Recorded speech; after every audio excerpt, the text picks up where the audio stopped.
hasta la tercera forma normal. Vieron la teoría que hay más. Bueno, si seguimos más allá de la tercera forma normal, ya lo que nos queda es muy estricto. Cada vez que queremos hacer un cambio, es muy complejo. ¿Por qué? Bueno, por haber normalizado más allá de la tercera forma normal. Tiene sus ventajas y desventajas, pero hasta la tercera forma normal está bien. Este, Aunque tengamos una base de datos hasta la tercera forma normal, hay ocasiones en que hace falta que haya redundancia. Bien, va a haber redundancia, pero esa redundancia va a permitir que una sentencia, por ejemplo, se ejecute de manera más rápida. Entonces ahí voy a tener que balancear qué hago. Aumento redundancia para que una consulta, por ejemplo, sea más rápida. Si la respuesta es sí, entonces me conviene desnormalizar. Bien, entonces en este punto le estamos pidiendo qué es la desnormalización y explique en qué casos resulta útil usar la desnormalización. Bien, como les digo, ¿qué va a ser la desnormalización? Y seguramente vamos a agregar redundancia. Un campo que está en cierta tabla, quizás yo hago mi análisis y necesito consultar varias veces ese campo. Y para llegar a ese campo tengo que pasar por 5 tablas. Entonces yo digo, bueno, en vez de pasar por 5 tablas, puedo poner este campo de manera redundante en la tabla de donde yo estoy partiendo mi consulta o en otra tabla más cercana para no tener que recorrer 5 tablas. Entonces puedo, digamos, ahí agregar un elemento redundante o capaz poner una clave foránea en otra tabla. Entonces ahí voy a estar agregando una relación más y seguramente redundancia. Pero eso va a permitir que las consultas sean más rápidas. Bien, voy a ganar en eficiencia. Bueno, es una idea más o menos de qué es la normalización. Bueno, lo que tienen que poner acá, definan desnormalización y explique en qué casos es útil. Bien. Punto 2 dice, defina y explique qué son los roles y los permisos en una base de datos. Acá lo tienen que hacer de manera genérica. Bien, no está pensado para Postgre, MySQL o Oracle, no, sino de manera genérica. ¿Qué son los roles? Y los permisos en una base de datos, obviamente, relacional. Bien. En el punto 3 dice nombre y describa los roles. Ahora sí, en Postgre. ¿Qué roles tiene Postgre? Bien, lo van a buscar y van a completar ese punto. ¿Qué roles tiene Postgre? Y cuál es la sentencia que se usa en Postgre para crear un rol. Bien, bueno, la sentencia es la misma, ¿no? También en los otros motores. Pero acá en el punto 3 ya es específicamente en el motor de base de datos Postgre. Punto 4 dice, escriba la sentencia y explique cómo se asignan los permisos en Postgre. Otra vez, los permisos, cómo asignarlos, pero en Postgre. Bien, seguramente con otro motor la sintaxis va a ser diferente, pero acá eh, estamos pidiendo que sea en Postgre.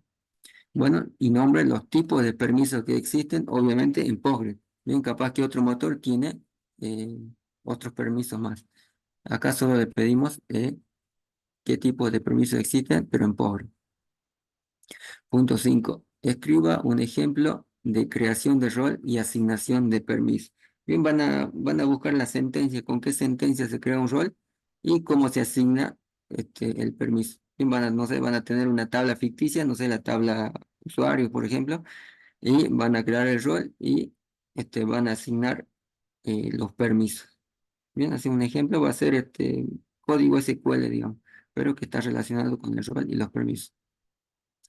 Punto 6, bueno, explique cómo retirar un permiso. Así como hay un comando para agregar un permiso, hay otro para retirar un permiso. Y también van a ver que ese comando es el mismo en diferentes motores de base de datos.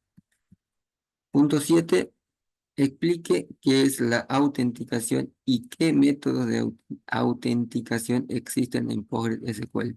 ¿Qué sería la autenticación? ¿Cómo hago yo para conectarme a la base de datos y que la base de datos sepa que yo soy, digamos, el dueño de esa cuenta? O sea, ¿cómo me autentica? ¿Y qué métodos hay para autenticar? Bien, también lo van a buscar en los libros, pero específico para Postgre, ¿no? Seguramente para otro motor va a ser diferente. Acá, lo tienen que hacer solamente para Power. Y 8 otra vez para Postgres. En Postgres, ¿cómo se llama el archivo donde se configuran los métodos de autenticación y las reglas de acceso a la base de datos? Postgres tiene dos archivos importantes. Hay un archivo en donde se configuran los métodos de autenticación. O sea, ¿cómo me voy a autenticar? Por HTTPS, voy a entrar por SHH, ¿cómo voy a hacer para entrar? Bien, hay un archivo donde se guarda ese tipo de configuración. Bien, bueno, tienen que investigar cómo se llama ese archivo y cuáles son, dice, cómo se llama el archivo donde se configuran los métodos de autenticación y las reglas de acceso a una base de datos. Bien, van a poner el nombre del archivo y van a hacer una pequeña descripción de ese archivo. Bien, bueno, ese sería el práctico. Como ven, no es nada, no es nada para resolver, simplemente buscar y escribir lo que le pide cada uno de los enunciados. Bien, ¿alguna pregunta sobre este práctico? ¿Alguna duda que tengan? No, Pregunten. profe. Ninguna está claro, no digamos, es teórico y seguro varias de estas cosas ya lo vieron en la teoría. Sí. Bien, bueno, eso sería todo en cuanto a este práctico. Fíjense en lo que dice al final, el trabajo práctico se considera presentado si todas las actividades fueron desarrolladas. Bien, no piensen que no corregimos, ¿no? Cuando nos presentan, hacen el uno, el 2 no lo hacen, saltan al 3, el 4, el 5 no lo hacen, después hacen el 6, el 7 y el 8. Y así nos entregan. No vamos a controlar que todos estén desarrolladas. Bien, acá dice el práctico, se considera presentado si todas las actividades están desarrolladas. Tienen que hacer todos los puntos y no saltearse como eh, suelen hacer, solían hacer en años anteriores. Bueno, mm, no hay más consultas. Eso sería todo en cuanto a este práctico número 6. Bien, José. Entonces, comparto yo. Bueno, dejo de compartir. A ver, ahí está. Bueno,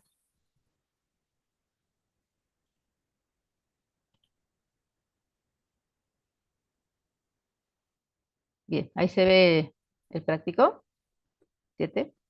Sí, sí se ve. Bien. Bueno, el trabajo práctico 7 se trata ya de todo lo que nos llevaría posterior a lo que es el funcionamiento de la base de datos. Porque antes era, creábamos las bases de datos y ahí nos quedábamos y era suficiente, pero ya luego, como es muchos los datos que tiene una empresa, entonces comienzan a explotar todos estos datos y por eso surge lo que es el Business Intelligence, el Data Warehouse, el Mining. Entonces, vamos solamente también, como dijo el profe, son más conceptos textuales, búsquedas en la web. Tienen aquí, defina Business Intelligence y describa un ejemplo de aplicación. En el punto 2, observe un centro de cómputos, o sea, cómo trabaja un centro de cómputo, la estructura de este centro, y complete el siguiente cuadro con los tipos de información y los usuarios que se presentan en el mismo. Ustedes van a ver, porque les dejó un enlace a una página web, el ingeniero Farfán, y van a ver que hay una pirámide donde les muestran los tipos de información, les muestran los niveles, el estratégico, táctico y operativo. Entonces ustedes tienen que situarse en el contexto de un centro de cómputos y determinar en el nivel estratégico qué tipo de información se genera y qué usuarios la utilizan. Por ejemplo, en cualquier nivel estratégico siempre están los gerentes o los directores, gerente general, que serían los usuarios, y el tipo de información no es operativo o transaccional, ¿sí? Sino es información que nos sirve de apoyo a la toma de decisiones. O sea, ustedes tienen que plantear en un centro de cómputos cómo ubican estos niveles. Completan el cuadro, lo hacen obviamente más grande el cuadro, y ya después completan la que es la consigna. Para lo que es el punto número 3, define el proceso KDD y explique brevemente cada una de las 5 fases, que también lo van a encontrar en el enlace que le deja el ingeniero Falfán, y si no, lo pueden buscar en la web. En el punto 4 menciona la finalidad de ETL y se les pregunta qué es ETL Pentaho, ¿sí? Ven que es todo investigación. Punto 5 menciona la diferencia entre Data Warehouse y Data Mart, que también la tienen disponible, si no lo pueden buscar, y es una clásica pregunta que podemos llegar a realizarle en un examen final o en un coloquio, lo que es la diferencia entre estos dos. En el punto 6 explica las técnicas descriptivas y predictivas utilizadas en minería de datos. O sea, yo tengo minería de datos, que es la explotación de todos los datos hasta obtener información valiosa. Esas técnicas pueden ser descriptivas, que yo estoy tomando ese conjunto de datos y analizo qué es lo que está sucediendo en el momento, o qué es lo que está sucediendo, qué pasó, qué sucedió en el pasado para tener todos esos datos. Y lo que pasa acá después de la predictiva es mayor cantidad de datos y me permite realizar predicciones. Entonces ahí es cuando ya entran lo que son algunas técnicas como redes neuronales, que me ayudan a predecir. Mientras más datos tenga, más se ajusta a lo que es la predicción. Por eso siempre les dicen que los datos les ayudan a conocer el pasado, entender el presente y predecir el futuro. Eso es lo que nos hacen los datos. Entonces ahora los datos, las organizaciones se han dado cuenta que tienen muchos datos y eso les ayuda a tomar decisiones. Entonces vamos a ver que tenemos dos técnicas, que descriptivas y predictivas. En este libro de Hernández Horayo también está. Y dentro de esas técnicas tengo a su vez distintas otras técnicas, ¿sí?, que me ayudan a ver esto. Por ejemplo, puedo llegar a tener árboles de decisión, como les dije, las redes neuronales, em, y distintas otras que están clasificadas. Hay un cuadrito que están clasificadas, y eso le pedimos más que nada porque cuando nosotros le preguntamos en un examen que nos hagan la clasificación, no saben y pierden puntaje con eso. Entonces, todas esas preguntas van a ser utilizadas en el coloquio. Y si no llegan a un coloquio a promocionar, van a ser utilizadas en lo que es un examen final. Son utilizadas. En el punto número 7, aquí van a tener que trabajar un poquito más. Busque un ejemplo, sea un trabajo científico, una tesis de grado, de posgrado, o libros también, entre otros, y deben colocar el título del trabajo. Aquí está el título del trabajo, aquí está la columna del ejemplo, y van a colocar cuáles son los autores, el enlace que tiene la web, y a partir de eso ustedes van a analizar lo que sucede acá. O sea, cuando yo voy acá a la fila de Data Mining, voy a dar la definición, qué es Data Mining, o sea, minería de datos, cuál es la definición. Busco un ejemplo que se refiera a Data Mining, y luego voy a leer ese artículo, que por lo general, si tengo un artículo científico, va de 6 a 15 hojas, por ejemplo. Y me va a decir, estoy trabajando con datos de precipitaciones, estoy trabajando con datos de ventas. Entonces ese es el origen de datos. ¿Qué datos están utilizando? ¿Qué técnicas aplico? Aplico técnicas descriptivas, predictivas, utilizo dentro de esas las redes neuronales, los árboles de decisión, por ejemplo. ¿Y qué herramientas estoy empleando? Que puede ser RapidMiner, puede ser Weka, eh, y entre otras más que hay en el mercado, libres y pagas. Entonces, eso es simplemente lo que tienen que hacer acá, pero van a tener que leer, ¿sí?, tres trabajos, uno relacionado con data mining, que se refiere a lo que es la explotación de los datos de bases de datos internas y bases de datos externas. Text mining, que yo estoy tomando textos que se utilizan mayormente para lo que son las redes sociales, y data stream, que es lo que surgió, y es por el tema de que ya no son datos estáticos. Yo antes generaba datos de ventas, por ejemplo, iba guardando en el almacenamiento, luego veía qué datos iban a ir al Data Warehouse, y desde el Data Warehouse yo iba a aplicar técnicas de minería de datos. Bueno, ahora surge que estamos recibiendo datos que son del contexto, datos de sensores, de redes sociales, datos de la parte de servicios meteorológicos, que son dinámicos los datos. ¿Y cómo hacemos para guardar tantos datos? Entonces, Eso es uno de los temas que existen, pero mientras tanto, cuando decimos data stream, estamos hablando de flujos de datos. Ya no es datos, es flujo de datos. Están llegando datos masivos. Entonces ustedes van a hacer la definición acá y van a buscar un ejemplo y bueno, y van a hacer la clasificación. Acá, por ejemplo, origen de los datos, pueden ser sensores que le están mandando cada 5 minutos, cada hora, les puede estar mandando, por ejemplo, datos meteorológicos que están mandando cada hora. Si ustedes entran o ingresan a lo que es la Facultad de Ciencias Agrarias, ahí pueden ver datos meteorológicos. Y tienen distintos, o sea, si yo estoy censando, por ejemplo, una persona, le estoy monitoreando eh, la presión, y eso va a ser cada 15 minutos, por ejemplo, entonces estoy cargando cada 15 minutos mi repositorio con ese dato que me está enviando el sensor. Y yo no puedo guardar tantos datos. También van a decir, sí, lo guardo en la nube, pero tienen que ver cómo van a hacer para guardar. Pero eso es lo que ahora es la consigna, ¿cómo hago para guardar esos datos?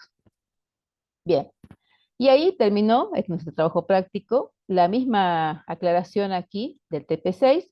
El trabajo práctico se considera presentado si todas las actividades fueron desarrolladas. ¿A qué se debe esto? A que hay conceptos que sí los tienen que saber, que se repiten todos los años, pero bueno, también hay recursantes, que los recursantes solamente ven, el trabajo práctico, hay 5 consignas que ya son del año pasado, ya las hice, copio, pego y presento eso, y no hacen los puntos nuevos. Entonces, es por eso. Piensan que con eso ya presentando ya es suficiente. Ahora tienen que leer.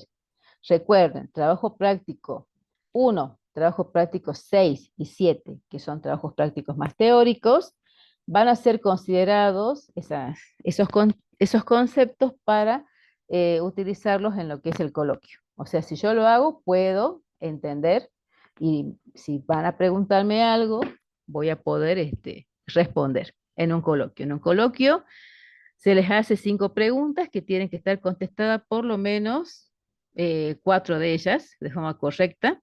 Y si está bien respondido, estarían en condiciones de promocionar y caso contrario van a quedar regulares. Pero bueno, todo eso vamos a utilizar ahora los trabajos prácticos para hacer preguntas en lo que es el coloquio. Y si no, le hacemos preguntas en lo que es el examen final, en la mesa de examen final. Bueno, eso es, por eso es que no los convocamos ayer porque son todos trabajos prácticos breves y no valía la pena que los llevemos a la facultad también en las condiciones que está, porque bueno, con el paro de no docentes no están las instalaciones en condiciones para ser habitadas por tantos alumnos. Con esto damos por finalizado lo que es trabajo práctico. Recuerden que está la entrega de TP4 y TP5, que es condición para que puedan rendir.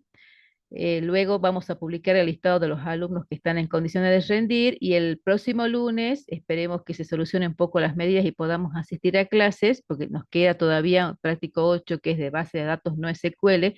Seguramente la teoría la tuvieron hoy. Bueno, tenemos ese práctico, vamos a tener el simulacro, que le vamos a dar un simulacro para que ustedes nos consulten si tienen dudas, y ya le vamos a decir cuánto van a tener que abonar para lo que es el segundo parcial. Esperemos que se den las condiciones para que podamos tomar todo esto.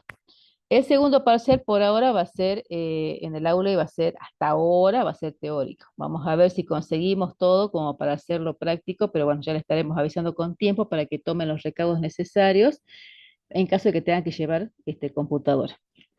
El trabajo práctico 6, 7 y 8 está previsto que lo entreguen el 13 de noviembre y ese va a ser condición para poder promocionar. El práctico 8 lo vemos el lunes que viene.